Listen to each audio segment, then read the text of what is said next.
Furniture తో ఈ నాయుడు గారు నాది అయిపోయింది మాట్లాడుతుంది నాకు అయిపోయింది నాది అయిపోయింది మాట్లాడు. నేను తప్పు మాట్లాడితే మీరు సత్యం రికార్డులు అంతా రికార్డ్ అవుతుంది. ఏది మనం కూడా సీనియర్ సభ్యులం కాబట్టి తప్పు మాట్లాడి రికార్డులో తొలగిస్తే లేదు ఇంకోటి మాట్లాడితే మనం తలదించుకోవాల్సి వస్తుంది.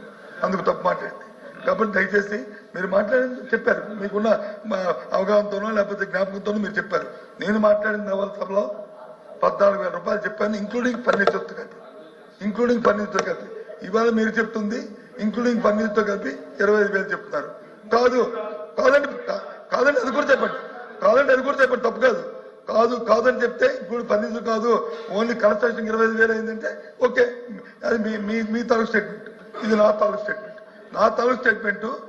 Including furniture 14,000. కూర్చోండి, మీరు కూర్చోండి, మంత్రులు మాట్లాడండి, మీరు కూర్చోండి, మాట్లాడేది చెప్తున్నా, కూర్చోండి, కూర్చోండి. ఒక నిమిషం కోట్ చేస్తాను నాయుడు గారు, ఒక నిమిషం కోట్ చేస్తాను, మీరు మాట్లాడుకోండి. ఏంటి అయింది అధ్యక్ష? ఇప్పుడు ప్రభుత్వాలు భవనాలు కడతాయి. ఇది ఎప్పుడు 2007వ సంవత్సరం కట్టాం. దీన్ని కట్టినప్పుడు ఇప్పుడు ఇది 24వ సంవత్సరం. అంటే ఎన్ని సంవత్సరాలు అయిందో చూసుకోండి. దాంతో 2017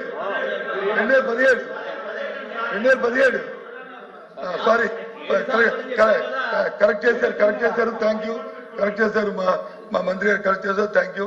2017 7 సంవత్సరాలు అయింది కట్టారు అధ్యక్ష. కానీ వారు అంటుంది ఇది అదేం ప్రైవేట్ భవనం కాదు అధ్యక్ష, అది జగన్మోహన్ రెడ్డి గారితో లేదా బొత్స సత్యనారాయణ గారితో అచ్చెన్నాయుడు గారితో భవనం కాదు అధ్యక్ష, అది ప్రభుత్వ భవనం. మీరే చూశారు, సాక్షాత్తు సీఎం గారు డిప్యూటీ సీఎం గారు చూసి ఎంత అద్భుతమైన భవనం కట్టారు. దీని సందర్శన పెడదాము, దీని తాజ్మహల్ కంటే బాగుంది అని చెప్పారు కదా అధ్యక్ష. అందులో ఏమి అవకతవకలు జరిగితే, అందులో అవినీతి జరిగితే కనీసం ఎంక్వైరీ చేయండి అధ్యక్ష, చర్య తీసుకునే అధ్యక్ష. అయ్యే తోటకి ఇచ్చాము అధ్యక్ష, అద్దె ఇచ్చాము అధ్యక్ష, అంటే ఇచ్చాము అధ్యక్ష. దయచేసి ఇవన్నీ కాకుండా అది ప్రభుత్వ భవనం, దాని మీద ఏం చెప్పుకునేదే ప్రభుత్వ భవనం. దాని మీద మీ నిర్ణయం మీరు తీసుకోండి. ప్రభుత్వం మీది, దాంట్లో ఏం పెడతారో ఏం చేస్తారో చేయండి. అవినీతి ఏం జరుగుతాయి ఎంక్వైరీ చేయండి, చర్యలు తీసుకోండి. మంత్రి గారు, క్వశ్చన్ ఎందుకు వచ్చిందంటే ఇది బేసిక్ గా వాళ్ళు దేనికోసం అయితే చేస్తామనేటువంటిది ఉటంకించారో దానికి భిన్నంగా ఇందులో సిఆర్జెడ్ అనుమతి పొందినటువంటి 9.88 ఎకరాల కంటే ఎక్కువ భూమిని అక్రమంగా ధ్వంసం చేయటం జరిగిందనేది ఫైండింగ్స్ వచ్చినాయండి వాళ్ళు వేసిన సబ్ కమిటీలో. ఆ సబ్ కమిటీ తర్వాత మళ్ళీ గౌరప్పన్ గారు అనేటువంటి minister of environment and forest చెందినటువంటి వారిని కమిటీ వేసి మళ్ళీ దాని మీద ఎంక్వైరీ చేయించారు. ఇవన్నీ జరిగిన మీదట ఒరిజినల్ గా అయితే మనకి జీవీఎంసీ నుంచి కానీ లేదా సిఆర్జెడ్డి నుంచి కానీ అప్రూవల్ ఉన్నమాట వాస్తవం. కానీ దానికి డీవియేట్ అయిపోయి ఎక్కువ ఏరియాని ధ్వంసం చేశారనే దాని మీదే కోర్టుకు వెళితే కోర్టు కమిటీ వేసిన సబ్ కమిటీ గౌరప్పన్ గారిని వేశారు. వాళ్ళు దాన్ని ఎంక్వైరీ చేస్తున్నారు. అందులో బేసిక్ గా కొన్ని తప్పులు ఉన్నాయనేటువంటి మాట స్పష్టంగా వాళ్ళు చెప్పారు. చెప్పిన మీద మళ్ళీ ఇంకో కమిటీ పడింది. ఆ కమిటీ యొక్క తీర్పు వచ్చే లోపలనే గౌరప్పన్ గారు చనిపోయారు. ఆ తీర్పు ఇంకా మనకు రావాల్సి ఉంది. దాని తర్వాత ఇందులో వీళ్ళు గవర్నమెంట్ ఇచ్చినటువంటి ఆర్డర్ లో క్లియర్ గా వాళ్ళు ఏం చెప్పారండి, in the G O second read above government have issued orders constituting a committee of officers to identify suitable transit accommodation for setting up of camp office for the chief minister and accommodation for supporting seniority functionaries అన్నారు. ఇది which is deviating the original approval. ఇది ప్రస్తుతంగా నేను చెప్పదలుచుకున్నది కూడా అదే. ఏంటంటే original గా చెప్పింది ఏంటి, 58 గదులతో ఉన్నటువంటి హరిత రిసార్ట్స్ ఒకప్పుడు చాలా మంచి ఆదాయం ఇచ్చేదాన్ని, అది కూలగొడుతున్నాం అన్నప్పుడు వారు చెప్పింది ఏంటంటే గవర్నమెంట్ మేము ఎందుకు కూలగొడుతున్నాం అంటే దీని స్థానే ఇంకెంతకంటే మంచి రిసార్ట్స్ కట్టి ప్రజలకు అందుబాటులోకి తీసుకొస్తామని చెప్పి కట్టి అప్రూవల్ తెచ్చుకుని ఆ తర్వాత వాళ్ళు చేసింది ఏంటి, దాన్ని మళ్ళీ చీఫ్ మినిస్టర్ గారి క్యాంప్ ఆఫీస్ గాను లేకపోతే మంత్రులకు ట్రాన్సిట్ ఆఫీస్ గాను అలా మారుస్తున్నాం అనేటువంటిది జీవో ఇచ్చిన మీదట దీని మీద రిట్ పిటిషన్ పడింది. తర్వాత మేము వెళ్ళి ప్రత్యక్షంగా చూసినప్పుడు కూడా రిసార్ట్స్ అంటే ప్రజలకు అందుబాటులో ఉంటే ఏముంటాయండి, అది చిన్న గదులు 58 బదులు పోనీ ఇంకా బాగా చేసి విశాలంగా చేశారంటే పోనీ 40 గదులు ఉంటాయి. కేవలం 7 గదులు మాత్రమే ఉంటాయి. అందులో కూడా స్పష్టంగా వాళ్ళు చీఫ్ మినిస్టర్ గారి కోసం అనేటువంటిది ఇందులో ఉటంకించారు. ఇది ప్రజల డబ్బుని ఇప్పుడు ఏదంటే టూరిజం డిపార్ట్మెంట్ కి ఏమీ ఆదాయం లేదండి.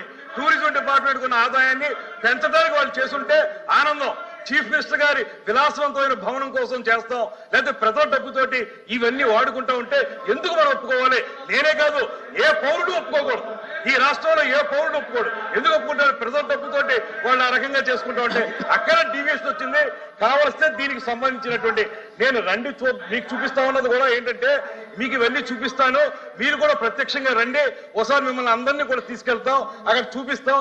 జరిగినటువంటి అన్యాయం కానీ, జరిగినటువంటి దుర్వినియోగం కానీ, డబ్బు ఏ రకంగా వాళ్ళు నొక్కేశారో చూపించడానికి మిమ్మల్ని తీసుకెళ్తా ఉన్నాం. కానీ రండి తేల్చుకుందాం అని చెప్పడానికి నేను కుస్తీ పట్టడం లేదు.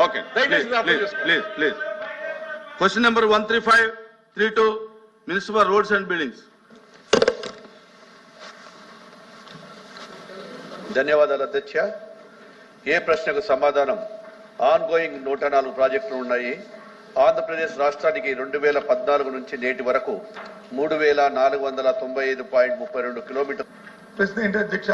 అనుమతులు ఉన్నాయా లేదండి? అనుమతులు ఉన్నాయని మంత్రి గారి కమిటీకి చెప్పారు. చెప్పి మళ్ళీ ఆయన మాటల్లో అంటారు ప్రజల తాలూకు ఆమోదం లేకుండా ఎవరైనా బిల్డింగ్ ప్రభుత్వ బడికి భవనాలు కట్టినా, ప్రైవేట్ భవనాలు కట్టినా ప్రజల ఆమోదం ఉంటుందా? ప్రజలతో పక్కింటో ప్రజలు అడుగుతారు అధ్యక్ష. మున్సిపల్ అడ్మినిస్ట్రేషన్ గవర్నమెంట్ దానికి కావాల్సిన పరిపాలన శాఖ దానికి కావాల్సిన పర్మిషన్ ఇస్తాయి, అది కడతారు అధ్యక్ష. దాంతో పాటు అది ప్రభుత్వ భవనం. ఇప్పుడు జీవో చూపెట్టారు. ఆ జీవోని ఎవరు కాదన్నారు? మేమేమి డిఫర్ అవ్వట్లేదే. ఎస్ ఎస్ ఎవరు డిఫర్ అవ్వట్లేదు. నేను రికార్డు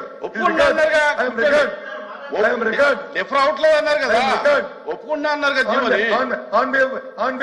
పార్టీ ఐఎమ్ రికార్డ్. నేనేమే కాదనలేదే, నేను చెప్తానమే.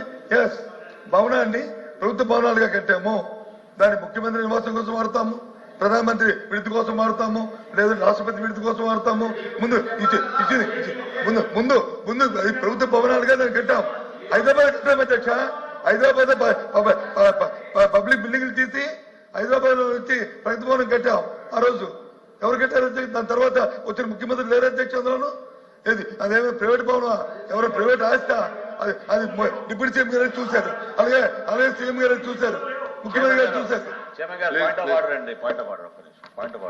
ఒక్క నిమిషం మీరు సార్, క్వశ్చన్ అవర్ లో మీరే మొన్న సభ జరుగుతున్నప్పుడు నిబంధన ఏర్పాటు చేశారు. మీరు సభ్యుడు రెస్క్యూకి రావాలి కదా సార్. మీరు ఏమండి చైర్మన్ గారు, మీరు సభ్యుడు యొక్క రెస్క్యూకి రావాలి కదా. అవును. ప్రశ్న అడిగింది రామారావు గారు. అవును. రామారావు గారికి సమాధానం చెప్తున్నప్పుడు అక్కడి నుంచి అంతమంది లేచి మళ్ళీ దానికి ఫర్దర్ గా వాళ్ళు ఈ విధంగా గలాటా చేస్తుంటే సార్, మీరు ఒక పక్కే చూసారు, రెండో పక్క కూడా చూడండి. ఇటుపక్క కూడా మాట్లాడుతున్నారు, ఇటుపక్క కూడా మాట్లాడుతున్నారు. మీరు నేను ఎవరికి అనుమతి ఇవ్వలా, దీని గురించి నేను ఎవరికి అనుమతి ఇవ్వలా, దీనికి సిగ్నేటరీస్ తప్ప ఎవరికి అనుమతి ఇవ్వలా అనేది ఈ ప్రశ్న పైన ఎల్ఓపి గారికి హక్కు ఉంటుంది, మంత్రికి హక్కు ఉంటుంది. ఈ ప్రశ్న పైన ఏమంటే మంత్రులకి ఎల్ఓపికి ఆ ప్రివిలేజ్ ఉంటుందండి. ఈ ప్రశ్న పైన చైర్మన్ గారు ఒక్క నిమిషం, ఈ ప్రశ్న పైన సుదీర్ఘమైన చర్చకి ప్రభుత్వం సిద్ధంగా ఉంది. శాసనసభలో కూడా గంట సేపు చర్చించాం. మీరు అనుమతిస్తే ఈ క్వశ్చన్ ని మీరు హాఫ్ అన్ అవర్ డిస్కషన్ గా మీరు ప్రభుత్వం తరఫు మేము ప్రపోజ్ చేస్తాం, పెట్టమనండి. సుదీర్ఘంగా డిస్కస్ చేద్దాం దాని గురించి.